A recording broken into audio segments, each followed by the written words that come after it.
Okay, it's now 5:13. I got to talk about last night and how I woke up to the pouring rain. I didn't hear it.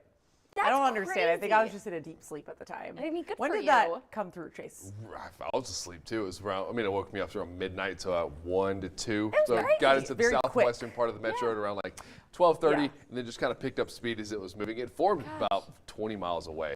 I will So- say that when I did walk outside and come to work, I did see that my car was wet and the pavement was wet. So I was that's like, how I knew. is it winter or fall? I couldn't keep it straight. I mean, this week is just screaming fall. A lot of cloud cover, not a lot of temperature variance. We get these kind of random little rumbly storms, but ultimately never had any chance of getting anywhere in terms of severe status of any regard. But 42 outside right now. We do have a brief drop off for our wind chill. We have a stronger wind as well, around 10 to 15 miles per hour, but our low pressure is slowly still spinning over the center of Iowa. Now you can see where the band of rainfall has really started to flatten out and kind of join in with what's through Minnesota and over towards Wisconsin. We have this one little section down south of Omaha still trying to give us some very light rainfall. This will for sure bring us more cloud cover, but it's also going to stay right along the southern edge of that low pressure. So giving those bottom 2 rows of counties at least a touch of rainfall for the rest of the morning. Now, amounts around 1/10 of an inch to just over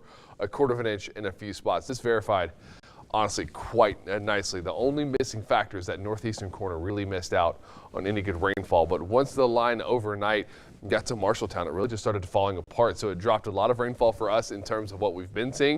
And that's always a positive, especially this time of year when we traditionally stay just a bit drier. But upper 30s to right around the low 40s for us this morning, above average seasonally, but ultimately it's right in line with where we should be with a high today of around 49 degrees. At least our rainfall has ended before sunrise. We just have that one little spot that will drift once again along the southern Iowa state border, but it's cloudy. That will be a main feature through the day today and tomorrow. Northeast wind takes over. That will keep us on the cooler side of things, allowing us to drop down to the low 40s fairly quickly tonight, and then we get to Wednesday morning, we still have the cloud cover. The one change is our wind drops off, so we could be looking at the possibility of fog for tomorrow morning, but that will come down to a few other factors that have to line up. This could easily turn into a dense fog situation, but with all this cloud cover still holding on, it will take some time for that to actually dissipate. But by the end of the day, we do at least get this larger cloud base moved off. The next system starts getting closer, so it does start sending streams of clouds our direction, but we still at least end the day with a clear sky. That will leave us with a partly sunny setup for Thursday morning, and then we can start really looking at what's coming next week. But for your dog walks, everything looks good this morning. This is Stormy. It's a 4-year-old Labradoodle out at the Animal Rescue League main site. One of the best names you could give a dog. Of course, maybe that's just my favoritism, but hey, it's a Labradoodle. They're always fun, aren't they? Hey, we're not doing that just yet, but what we are going to look at is, of course, the 7-day forecast. Once we get to Friday, this rain chance has really started dropping off to the south, so not seeing a lot of coverage with this anymore, especially now that it has moved inland.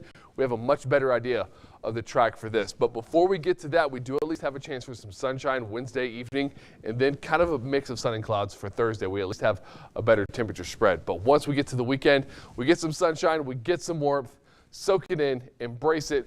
As we get closer to Thanksgiving, temperatures really start to drop off, and what we're seeing on Thanksgiving, just barely above freezing, won't even come close to what could be possible by the end of the weekend. Dana? Not ready for that